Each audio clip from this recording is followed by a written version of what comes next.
I always have seen that the libertarian philosophy can be related to the entrepreneurship. Do you think that entrepreneurship is like doing politics in the way that people think that doing politics is trying to fix the society or trying to improve it? Yeah, I'm glad you asked that because I am constantly emphasizing how important entrepreneurship is and why it fits in so well into our philosophy. Because what is the entrepreneur trying to do? He is trying to improve his own condition, but how does he improve his own condition? By Improving others' improving condition. others' condition, by anticipating what people are going to Yeah. need and arranging things to produce that thing for them. So, and here is where you see people talk a lot about democracy and the will of the people, but once you elect one of these people, they don't care. They do not at all care what you think. But an entrepreneur does care what you think, because if you stop buying his product, he doesn't have any more money. Yeah. So every single day we are casting votes. You cast a vote for Apple Computer when you bought this Mac, and I cast a vote for the eyeglass place when I bought these, and they want to keep getting those votes.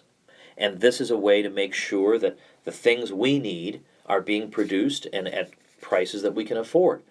So, in other words, the market and entrepreneurs are very responsive to us. Whereas if I try to influence my U.S. Senator, I get a nice note from him that he sends to everybody else in the country that more or less tells me he never even read my letter.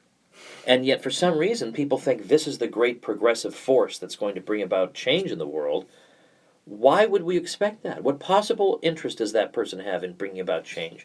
He wants to basically pay off certain interests to make sure he gets reelected. That is it. That is the only concern. But meanwhile, entrepreneurs have made it possible for us to travel from one city to another at 1/10 the previous cost, or to light our homes at 1/50th the previous cost, or to clothe ourselves at 1/10 the previous cost, leaving us with more money to enjoy simple pleasures of life. That's not something that any state can possibly do, and yet we're taught to love the government and hate our employer, even though the employer gives you a check and the Yeah. government takes from you, but we love them and we hate the employer. This is propaganda we've all had since we were kids. And we see that uh, Congress, at least in Chile, is always creating more laws, more regulation, more Yeah. regulation. How do you think this affect the entrepreneur trying to launch a new business, trying to launch a new idea with all these troubles? Right. How hard do you think Well, it I can th- become? certainly it means we have fewer entrepreneurs than we would have had otherwise. So we have a lot of innovations and improvements that never occur. And we are laws that almost nobody understands, and sometimes doesn't even lawyers understand those laws. Yeah, yeah, and if people had any idea how minute these regulations are, I think when people hear regulation, they think, oh, safety. Thank goodness we have regulation. If we didn't have regulation, my toaster would be exploding and my television would light on fire. But we're talking about in the United States, the code of the Federal Register and the code of all these federal regulations, they take up many feet of shelf space. It's minute. It is overwhelming. It's not the case that if you got rid of some of these, we would all immediately perish. But people are of that belief, and of course, the bureaucrats who implement these regulations generally don't suffer from them because they're not in the business that the regulations apply to. So the regulations are costless to the bureaucrats. So therefore, we will get vastly more of them. You'll just get this endless increase, endless, endless.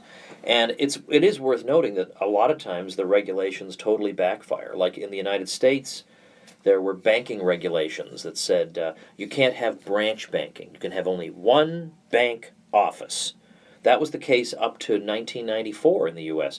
You could have, or it was one branch office. Then later they allowed you to have another branch in the same state, but we can't go crazy and allow you to have a branch in another state.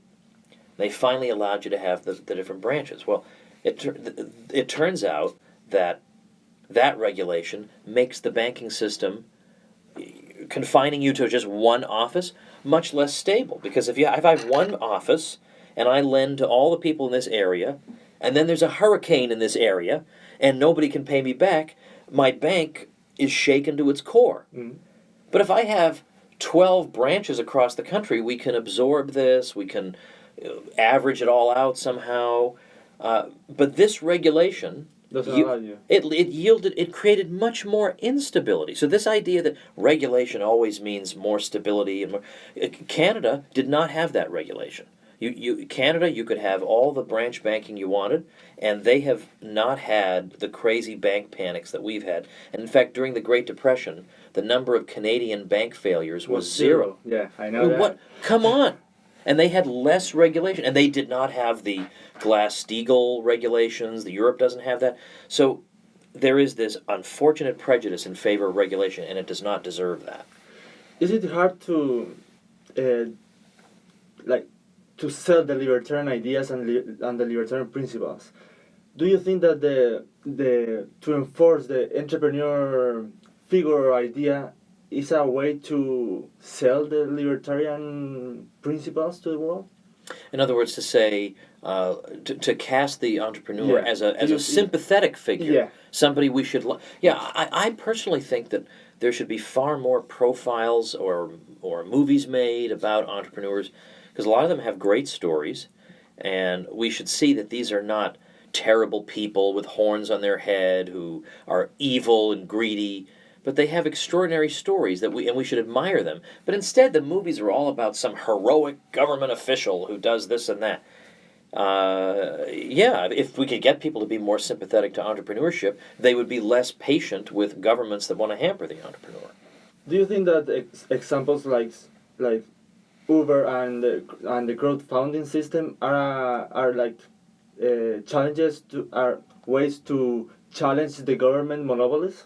Yeah, and not only because with Uber I can get a more comfortable and less expensive ride, but also more importantly because it makes me think differently.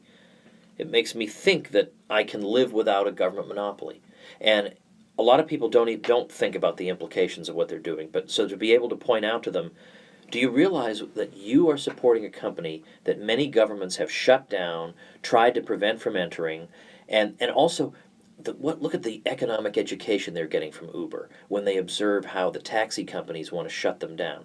The taxi companies want the government benefits, and they want to enjoy those government benefits, and they can't enjoy them with the competition from Uber. There you can see the taxi cartel. Exactly. So people get to see those things. That is as important as the service itself.